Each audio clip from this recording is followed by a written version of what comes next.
Hi எல்லாரும் எப்படி இருக்கீங்க? இன்னைக்கு பாதுஷா ரெசிபி பார்க்கலாம். இந்த ஜாமூன், பாதுஷா 2மே ப்ரொசீஜர் ஒன்று தான். இன்க்ரீடியன்ட்ஸ் மட்டும்தான் லைட்டாக சேஞ்ச் ஆகும். 2 கப் அளவுக்கு மைதா மாவு எடுத்து நல்லா சலிச்சுக்கிட்டேன். ஒரு சிட்டிகை அளவுக்கு உப்பு சேர்த்துக்கலாம். 1/4 டீஸ்பூன் பேக்கிங் சோடா, புளிக்காத தயிராக பார்த்து ஒரு டேபிள் ஸ்பூன் ஃபுல்லாக சேர்த்துக்கோங்க. நெய் இல்லைன்னா வெண்ணெய் எது வேணாலும் எடுத்துக்கலாம். நான் நெய் எடுத்திருக்கேன். பட்டரையுமே உருக்கிட்டு சேர்த்துக்கோங்க, நீங்கள் பட்டர் சேர்க்குற மாதிரி இருந்தால்.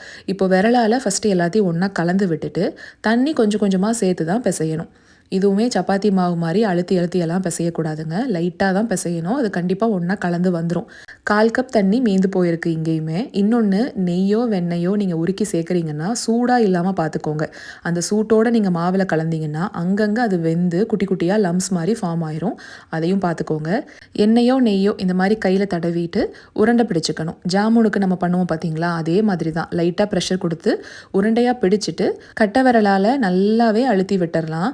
ஏன்னா எண்ணெயில் பொரிக்கும் போது சில சமயம் இது மூடி பால் மாதிரி ஆயிரும். அதனால எவ்வளோ முடியுமோ அந்தளவுக்கு நீங்கள் ப்ரெஷர் கொடுத்தே அழுத்தி விட்டுருங்க. பட்டன் பாதுஷா மாதிரி தான் நான் செய்கிறேன் அப்படிங்கிறனால இந்த சைஸில் எடுத்திருக்கேன். உங்களுக்கு பெருசாக வேணும்னா கூட பெருசாக செஞ்சுக்கோங்க. எண்ணெயுமே ரொம்ப மிதமான சூட்டில் தான் இருக்கணும். ஜாமுனுக்கு பண்ண மாதிரியே தான். போட்ட உடனே கொஞ்சம் நேரத்துக்கு கீழே இருக்கணும். அதுக்கப்புறமா தான் அது மேலே எலும்பி வரும். பொறுமையாக அது மேலே வந்த உடனே எல்லாத்தையும் நல்லா இப்படி கிளறி விடுங்க. எல்லா பக்கமும் ஈவனாக குக் ஆயிரும். ஒரு ஸ்டேஜில் சலசலப்பு அடங்கிரும். அப்போவே கூட நம்ம எடுத்துக்கலாம். இல்லை இன்னும் கொஞ்சம் கலராக வேணும்னா இன்னும் கொஞ்சம் நேரம் விட்டுட்டு எடுத்துக்கோங்க. மீடியம் ஃப்ளேம்லேயே இருக்கட்டுங்க.